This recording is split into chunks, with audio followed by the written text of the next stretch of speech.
When I assumed office, our education sector was in distress with a strained CBC transition, a chronic teacher deficit, universities on the edge of insolvency, and overstretched infrastructure. We moved quickly to restore education as the great equalizer.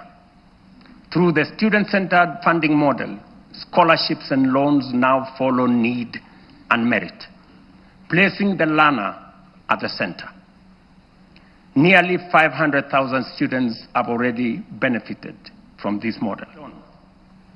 We have hired, as you all know, 76,000 teachers with 24,000 more to be brought in by January next year.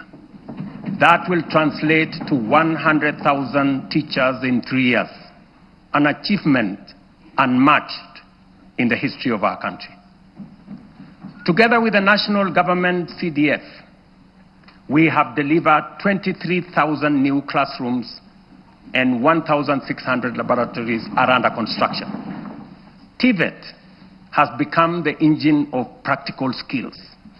Enrollment has leaped from 341,000 in 2022 to 718,000 as young Kenyans embrace engineering, ICT, modern agriculture, hospitality, design, and the trades that power a modern economy.